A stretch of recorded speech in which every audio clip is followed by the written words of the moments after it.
বন্ধুসকল mutual fund ETF আৰু stock তিনিওটাৰ মাজত পাৰ্থক্য কি আৰু মোষ্ট ইম্পৰ্টেণ্ট কোনবিলাক ইনভেষ্টৰে মিউচুৱেল ফাণ্ডত বিনিয়োগ কৰিব লাগে কোনে ETFত এক্সচেঞ্জ ট্ৰেডেড ফাণ্ডত বিনিয়োগ কৰিব লাগে আৰু কেনেকুৱা ধৰণৰ ইনভেষ্টৰে ষ্টকত বিনিয়োগ কৰিব লাগে আজিৰ ভিডিঅ'টোত আমি ডিটেইলছ আলোচনা কৰিম আৰু যদি আপুনি ফাৰ্ষ্ট টাইম আমাৰ চেনেলটো ভিজিট কৰি আছে updates SMS by doctor Rajib LB please subscribe কৰি দিব আৰু লগতে বেল আইকনটো দবাই দিব আচ্ছা ইয়াতে আমি কি কৰিম আগতে এটা এটাকে আলোচনা কৰিম মিউচুৱেল ফাণ্ড কি হয় ETF কি হয় আৰু ষ্টক কি হয় তাৰ পিছত আমি এটা কম্পেৰেটিভ চাৰ্ট বনাম চাৰ্ট বনাই পেলাই তিনিওটাৰ মাজত পাৰ্থক্য আলোচনা কৰিম আৰু শেষত মোষ্ট ইম্পৰ্টেণ্ট কোনবিলাক বিনিয়োগকাৰীয়ে মিউচুৱেল ফাণ্ডত বিনিয়োগ কৰিব লাগে কোনে ETF আৰু কোনে ষ্টকত বিনিয়োগ কৰিব লাগে ঠিক আছে সো আগে আমি জানি ল ষ্টক কি হয় ষ্টকৰ নামটো সবে শুনিছে চাগে যেনেকে Reliance ONGC oil India SBI এইবিলাক কোম্পানী এটা এটা ষ্টক হয় ঠিক আছে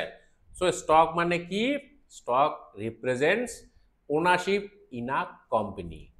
ষ্টকক আমি শেয়াৰ বুলিও কওঁ ঠিক আছে শেয়াৰ মানে অংশীদাৰ যদি আপনি কোম্পানী এটাৰ শেয়াৰ কিনে বা ষ্টক কিনে একে কথা সো তাৰ মানে আপনি হেতু কোম্পানীৰ অংশীদাৰ হয় কোম্পানীৰ যেতিয়া প্ৰফিট হ'ব আপনি তাৰ ভাগ পাব লছ হলে আপোনাৰো লছ হ'ব ঠিক আছে সো সিম্পল পাৰ্টনাৰশ্বিপ ফাৰ্মত যেনেকে আপনি যদি কোনবা এটা পাৰ্টনাৰশ্বিপ ফাৰ্মৰ পাৰ্টনাৰ হয় আপনি ফাৰ্মখনৰ অংশীদাৰ সো ইয়াতো অংশীদাৰে ঠিক আছে কাইন্ড অফ মানে partner you can buy sell shares on the stock market আৰু stock marketত তেনেকুৱা একো এগ্ৰিমেন্ট সাইন কৰিব নালাগে যেনেকৈ আপনি পাৰ্টনাৰশ্বিপ ডিটত বনায় সো ইয়াতে আপনি সিম্পলি এক্সচেঞ্জত যাব আপনি NSE BSE তো নাম শুনিছে Bombay stock exchange national stock exchange তাত গৈ পেলাই আপনি অতি সহজতে তাত গৈ মানে আজিকালিতো মোবাইলতে পায় সো এক্সচেঞ্জৰ পৰা আপনি কোম্পানী এটা শেয়াৰ ঘৰত বহিয়ে কিনা বেচা কৰিব পাৰে আৰু ৰিটাৰ্ণ কেনেকুৱা ষ্টকৰ ডিপেন্ডস অন কোম্পানী পাৰফৰম্যান্স কোম্পানীৰ যদি গ্ৰোথ হয় আপোনাৰো গ্ৰোথ হ'ব তাৰনে কোম্পানী ৰেভিনিউ জেনাৰেট কৰি আছে প্ৰফিট আয় কৰি আছে তেতিয়া হলে আপোনাৰো প্ৰফিট হ'ব ঠিক আছে সো মুঠতে এইটোৱে হল ষ্টক মই একদম সিম্পল ভাষাত কৈছো আৰু বেছি ডিটেইলছ নাই কোৱা থুলমুলকে হেতুৱে কোৱা হয় ষ্টক বা শেয়াৰ কোম্পানী শেয়াৰ ঠিক আছে এতিয়া মিউচুৱেল ফাণ্ড কি হয় তো আপোনালোকৰ মাজত হয়তো বহুতেই ইনভেস্ট কৰি আছে অলৰেডি ষ্টকতো কৰি আছে মিউচুৱেল ফাণ্ডতো কৰি আছে কিন্তু আজি অলপমান ষ্ট্ৰাকচাৰ ৱেট মই বুজাবলৈ চেষ্টা কৰি আছো তো মিউচুৱেল ফাণ্ড কি হয় pool of money from many investor বহুত ইনভেষ্টৰৰ পৰা অলপ পইচা পুল কৰে গোটাই পেলাই বিভিন্ন ধৰণৰ ষ্টক বা বন্ডত বিনিয়োগ কৰে ঠিক আছে আৰু এই কোনে বিনিয়োগ কৰে managed by professionals যোনে ষ্টক মাৰ্কেটৰ বিষয়ে ভালকে জানে ফাইনেন্সৰ বিষয়ে ভালকে জানে কোম্পানী এনালাইজ ভালকে কৰিব পাৰে তেওঁ হৈছে এজন প্ৰফেশনাল যাক কোৱা হয় ফাণ্ড মেনেজাৰ ঠিক আছে তেওঁৱে কিতিয়া কোনটো ষ্টক বাই কৰিব লাগে কিতিয়া সেল কৰিব লাগে সিদ্ধান্ত লয় ঠিক আছে কিন্তু পইচাটো ৰাইজৰ পইচা বহুত মানুহৰ পৰা পইচা গোটা আৰু যোনে যিমান কন্ট্ৰিবিউট কৰিছে হেতু হিচাপে সবকে ইউনিট ভগাই দিয়ে ঠিক আছে সো মিউচুৱেল ফাণ্ডত যদি আপনি ইনভেস্ট কৰি আছে গমে পায় ইউনিট আৰু NAV গম পাব ইউনিট মানে কোয়ান্টিটি কিমানটা কোয়ান্টিটি আপনি পাইছে NAV মানে প্ৰাইস ঠিক আছে invest in diversified portfolio so fund manager জনে বহু ধৰণৰ এসেট ক্লাছত বিনিয়োগ কৰিব এসেট ক্লাছ মানে হেতু এসেট ক্লাছ ষ্টক হ'ব পাৰে বন্ড হ'ব পাৰে গোল্ড হ'ব পাৰে সিলভাৰ কমোডিটি এটসেট্ৰা এটসেট্ৰা ঠিক আছে can be actively or passively managed দুই ধৰণৰ মিউচুৱেল ফাণ্ড থাকে এটা হল এক্টিভ মিউচুৱেল ফাণ্ড আৰু এটা হল প্যাসিভ মিউচুৱেল ফাণ্ড সো ইয়াৰ বিষয়ে মই অলৰেডি এটা ভিডিও বনাই থৈছো এক্টিভ মিউচুৱেল ফাণ্ড আৰু প্যাসিভ মানে ইনডেক্স মিউচুৱেল ফাণ্ড যাক কোৱা হয় ঠিক আছে সো যদি নাই চোৱা আমাৰ চেনেলত যাব গৈ পেলাই মিউচুৱেল ফাণ্ড বুলি এটা প্লেলিষ্টে পাব তাতে আপনি এইবিলাক পাই যাব সো হেতু ভালদৰে চাব পাৰে মুঠতে প্যাসিভ মিউচুৱেল ফাণ্ড বা ইনডেক্স ফাণ্ড বিলাক হল এটা ইনডেক্সক মিমিক কৰে বা কপি কৰে যেনেকে নিফটি 50 ইনডেক্স আছে বা সেন্সেক্স ইন্ডেক্স আছে বা IT index metal index pharma index etcetera etcetera so সেইবিলাক ইন্ডেক্সক সিম্পলি কপি কৰে ঠিক আছে সেইবিলাকক কোৱা হয় প্যাসিভ ফান্ড বা ইন্ডেক্স ফান্ড আৰু এক্টিভ ফান্ড বিলাক বেলেগ বেলেগ ধৰণৰ মেইনলি তেওঁলোকে এটা বেঞ্চমাৰ্ক ফলো কৰে বেঞ্চমাৰ্ক ফলো কৰি পেলাই কিছুমান ষ্টকৰ পোৰ্টফলিও বনায় ঠিক আছে ওকে মিউচুৱেল ফান্ড আৰু ষ্টকটো গম পালে এতিয়া ETF কি হয় ETF ৰ ফুল ফৰ্ম হৈছে এক্সচেঞ্জ ট্ৰেডেড ফান্ড মানে নামটোৰ পৰা অলপ আন্দাজ কৰিব পাৰিছে হবলা এক্সচেঞ্জ ট্ৰেডেড ফান্ড মানে এইটো এটা ফান্ডে হয় ফান্ড মানে কি মিউচুৱেল ফান্ড কিন্তু এইটো ফান্ড এক্সচেঞ্জত ট্ৰেড হয় BSE আৰু NSE ট্ৰেড হয় ঠিক আছে সো ফান্ড এইটো এটা কিন্তু আপনি ট্ৰেড কৰিব পাৰে মিউচুৱেল ফান্ড আপনি ট্ৰেড কৰিব নোৱাৰে ঠিক আছে similar to a mutual fund but traded like a stock on exchanges মানে আপনি ষ্টকৰ লেখিয়াকে কিনিব পাৰিব বিক্ৰী কৰিব পাৰিব যেতিয়া তেতিয়া আপনি বাইং সেলিং সিদ্ধান্ত ল'ব পাৰে usually tracks an index like Nifty Sensex যেনেকে passive mutual fund so ETF বিলাক passive mutual fund হয় এইবিলাকে এটা এটা ইন্ডেক্স ফলো কৰে বা এটো কপি কৰে ঠিক আছে সো মই অলৰেডি উদাহৰণ দিছো Nifty 50 Sensex IT index metal ইত্যাদি ইত্যাদি can be bought or sold anytime during the market hour so ETF আপনি মার্কেট আওয়ার মানে ৰাতিপুৱা 9:15 ৰ পৰা 3:30 এইখিনি সময়ৰ ভিতৰত আপনি যেতিয়া তেতিয়া কিনা বেচা কৰিব পাৰিব ঠিক আছে সো তিনিওটা তো গমে পাইছে মিউচুৱেল ফান্ড কি হয় ষ্টক কি হয় ETF কি হয় এতিয়া আমি কম্পেয়াৰ কৰি পেলাই চাও তিনিওটাৰ মাজত কি কি পাৰ্থক্য আৰু আমি শেষত আলোচনা কৰিম কোনবিলাক ইনভেষ্টৰে কোনটো এসেট ক্লাস চুজ কৰিব লাগে ঠিক আছে সো ইয়াতে ফিচাৰ্স স্টক মিউচুৱেল ফান্ড ETF এই তিনটা মেইনলি এই তিনটা কলম হয় ফিচার্স বিলাক কি কি ওনারশিপ স্টকত তো আপনি ডাইরেক্ট ওনারশিপ পাবো যেনেকে মই কৈছো আমাৰ অসমীয়া ভাষাত তো শেয়াৰ মানে কি শেয়াৰ মানে অংশীদাৰ ঠিক আছে কাৰণে কোম্পানীৰ আপনি এটা কাইন্ড অফ পাৰ্টনাৰে হয় সো গতিকে আপোনাৰ ডাইৰেক্ট ওনাৰশিপ থাকিব কিন্তু মিউচুৱেল ফান্ড আৰু ETF হত আপনার ডাইরেক্ট পার্টনারশিপ না থাকে আপনি এজন পার্টনারে হয় বা এজন শেয়ার হোল্ডারে হয় কিন্তু ইনডাইরেক্ট মানে কোম্পানির বেনিফিট কিনি পাবো ডিভিডেন্ড দি আছে বা বোনাস দি আছে হেকিনি পাবো কিন্তু মিউচুৱেল ফান্ড বা ETF হোল্ড কৰিলে আপনি তাত ভোটিং ৰাইট না পায় আপনি ভোট দিব নোৱাৰে ঠিক আছে দেন ম্যানেজমেন্ট স্টক কিনিলে তো অবভিয়াসলি সেলফ ম্যানেজ হ'ব আপনি নিজে বাই সেল সিদ্ধান্ত ল'ব লাগিব কোনটো স্টক বাই কৰিব লাগে কোনটো সেল কৰিব লাগে কেতিয়া কৰিব লাগে ইত্যাদি ইত্যাদি কিন্তু ETF আৰু মিউচুৱেল ফান্ডত প্ৰফেশনালি ম্যানেজড হয় এইবিলাক প্ৰফেশনাল বা এজন ফান্ড ম্যানেজাৰে ম্যানেজ কৰে ইয়াতে ETF ত যদিও এটা ইন্ডেক্সক তেওঁলোকে মিমিক কৰে কিন্তু ডিসিশনটো ফান্ড ম্যানেজাৰে লয় কিন্তু হা ইন্ডেক্সত যোনটো ষ্টকৰ বা শেয়াৰৰ যিমানখিনি ওয়েটেজ আছে এক্স্যাক্টলি সিমানখিনিয়ে ওয়েটেজ দি পেলাই স্টক বিলাক পোর্টফোলিওত থাকে ঠিক আছে ট্রেডিং স্টক তো রিয়েল টাইম 9:15 ৰ পৰা 3:30 ৰ ভিতৰত আপনি যেতিয়া তেতিয়া কিনা বেচা কৰিব পাৰে কিন্তু মিউচুৱেল ফান্ডৰ ক্ষেত্ৰত আপনি দিনত এবাৰহে কিনিব বা বিক্ৰী কৰিব পাৰিব ঠিক আছে এতিয়া মানে যদি মই ৰাইট নাও কও মানে জুন 2025 এতিয়াৰ মতে আপনি যদি 3টাৰ আগত অৰ্ডাৰ প্লেস কৰে মিউচুৱেল ফান্ডত তেতিয়া হলে আপনি সেম ডে NAV পাবো NAV মানে নেট অ্যাসেট ভ্যালু কি লিখিছো মই NAV নেট অ্যাসেট ভ্যালু হিদনাৰ NAV পাবো 3:30 ৰ পিছত কৰিলে নেক্সট ডেৰ NAV পাবো ঠিক আছে আৰু তাৰ ওপৰতো আৰু বহুত প্যাৰামিটাৰ আছে ফ্যাক্টৰ আছে যেনেকে UPI দি কৰিলে তাৰ নেক্সট ডে পাবো ঠিক আছে যদি আপনি চেক বা বেলেগ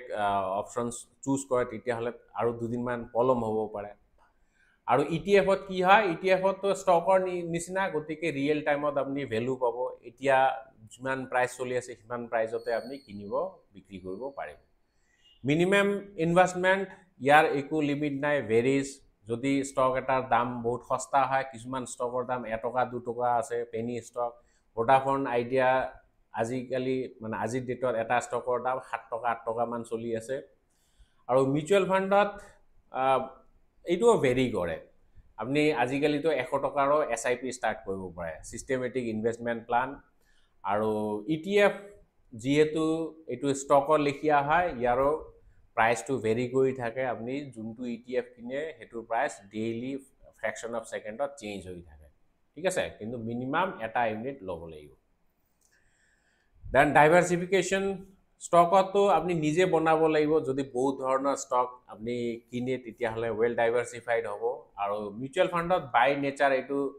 ওয়েল ডাইভাৰ্সিফাইড থাকে হাইলি ডাইভাৰ্সিফাইড থাকে বহুত ধৰণৰ ষ্টক থাকিব পাৰে বহুত ধৰণৰ এসেট ক্লাছ থাকিব পাৰে ETF টো একে ইনডেক্সত যিমান কেইটা ষ্টক আছে বা যিমান কেইটা সেক্টৰৰ ষ্টক আছে হেগিটাই থাকিব এক্সপেন্স ৰেশিও ষ্টকতো লো মানে কি যোনটো ব্ৰোকাৰ চাৰ্জ আৰু হেইটো expense ratio broker charge plus taxes mutual ফাণ্ডত অলপমান হাই এক্সপেন্স ৰেশিও মানে খৰচা এতিয়া মিউচুৱেল ফাণ্ডত কি হয় ৰাইজৰ পৰা পইচা কালেক্ট কৰে কৰি পেলাই হেখিনি পইচাৰে তেওঁলোকে ষ্টক কিনে আৰু ৰাইজক ইউনিট হিচাপে ভগাই দিয়ে ঠিক আছে সো যেহেতু প্ৰফেশনাল ফাণ্ড মেনেজাৰে বস্তুখিনি হ্যান্ডেল কৰে গতিকে obviously ফাণ্ড মেনেজাৰটো ফ্ৰীতে কাম নকৰে তেওঁ এটা পইচা ল'ব সো তেওঁ আকৌ কোম্পানীৰ আন্ডাৰত থাকিব ঠিক আছে আৰু কোম্পানী যদি আকৌ এজেন্ট বা ডিস্ট্ৰিবিউটৰ ব্ৰোকাৰ লগাইছে তেওঁলোকৰো কমিশন আছে সো গতিকে অলপমান মিউচুৱেল ফাণ্ডত এক্সপেন্সটো হাই আৰু ইটিএফত কিন্তু এক্সপেন্সটো বহুত কম কম্পেয়াৰ্ড টু মিউচুৱেল ফাণ্ড কাৰণ যেহেতু এইটো ইনডেক্সক মিমিক কৰে বা কপি কৰে গতিকে তেওঁলোকৰ একো কষ্ট নাই সিম্পলি মানে কপি কৰিব লাগে হেতু কাৰণে এইবিলাকৰ এক্সপেন্স ৰেশিও বহুত কম লিকুইডিটি মানে কি কিমান সহজত আপুনি কিনা বেচা কৰিব পাৰে ষ্টকতো হাই লিকুইড ষ্টক আছে আপুনি যদি নিফটি 50 বা নিফটি নেক্সট 50 ষ্টক লয় হেবিলাক হাই লিকুইড যেতিয়া তেতিয়া যিমান কোৱান্টিটি যিমান কোটি টকাৰ ষ্টক বাই কৰিব বিচাৰে সেল কৰিব বিচাৰে আপুনি আৰামত কৰিব পাৰিব ঠিক আছে কিন্তু মিউচুৱেল ফাণ্ডত মডাৰেট আপুনি আজি যদি ৰিডিম কৰিব বিচাৰিছে হয়তো কাইলে বা পৰকিৰ আপুনি পইচাখিনি পাব বা 2 দিন পিছত পইচাখিনি পাব আৰু ইটিএফতো হাই লিকুইডিটি যেতিয়া তেতিয়া বাই সেল কৰিব পাৰে ট্যাক্স এফিচিয়েন্সি কাইন্ড অফ সবৰে একে হয় ইয়াতে এলটিসিজি আৰু এসটিসিজি ট্যাক্স লাগে লং টাৰ্ম ক্যাপিটাল গেইন আৰু short term capital gain tax লাগে ঠিক আছে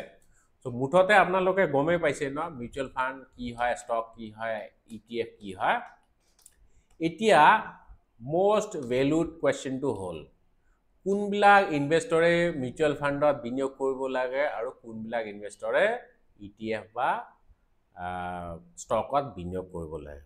আচ্ছা বাই দা ওয়ে যদি আপোনালোকে মিউচুৱেল ফাণ্ড বা ষ্টক ইনভেষ্টমেন্ট ভালদৰে শিকিব বিচাৰিছে তেতিয়া হলে আমাৰ কিছুমান কোৰ্সেস আছে এইবিলাক সেলফ পেস্ড কোৰ্স হয় মানে ৰেকৰ্ডেড কোৰ্স মিউচুৱেল ফাণ্ডৰ এইটো এটা কোৰ্স এইটো কোৰ্স আপুনি লোৱাৰ পিছত নিজে ডাইৰেক্ট ফাণ্ডত বিনিয়োগ কৰিব পাৰিব ইয়াতে মিউচুৱেল ফাণ্ডৰ একেবাৰে এবিসিডিৰ পৰা আৰম্ভ কৰি পেলাই কেনেকে ফাণ্ড চুজ কৰিব লাগে ৰিবেলেন্স কেনেকে কৰিব লাগে সব বিলাক বস্তু এই পাঠ্যক্ৰমটোত আলোচনা কৰা গৈছে আৰু যদি আপুনি ষ্টকৰ বিষয় শিকিব বিচাৰিছে ষ্টকত কেনেকে ইনভেস্ট কৰিব লাগে ভাল ষ্টক কেনেকে বাছি উলিয়াব লাগে সো ফান্ডামেন্টাল এনালাইসিস হেতু আপুনি জানিব লাগিব সো এটো কমপ্লিটলি ফান্ডামেন্টাল এনালাইসিসৰ ওপৰত কোৰ্স আছে সো যদি নিজে সেলফ মানে ডিপেন্ডেন্ট হৈ পেলাই ইনভেস্ট কৰিব বিচাৰিছে তেতিয়া হলে এইবিলাক কনসিডাৰ কৰিব পাৰে তাৰ উপৰি আমাৰ ট্ৰেডিংৰ ওপৰতো কোৰ্স আছে আচ্ছা এতিয়া আমি আলোচনা কৰো কোনবিলাক ইনভেষ্টৰে কেনেকুৱা ধৰণৰ এসেট ক্লাস চুজ কৰিব লাগে মানে কোনে ষ্টকত বিনিয়োগ কৰিব লাগে কোনে মিউচুৱেল ফাণ্ড আৰু কোনে ইটিএফত চাওক যদি আপনি এজন স্যালাৰিড পাৰসন হয় বা আপনি এজন ব্যৱসায়ী হয় অলপ বিজি থাকে টাইম উলিয়াব নোৱাৰে ষ্টক মাৰ্কেট কি হয় কেনেকে কাম কৰে তাৰ ওপৰত মাথা মাৰিব নিবিচাৰে তেতিয়া হলে বেস্ট হল মিউচুৱেল ফাণ্ড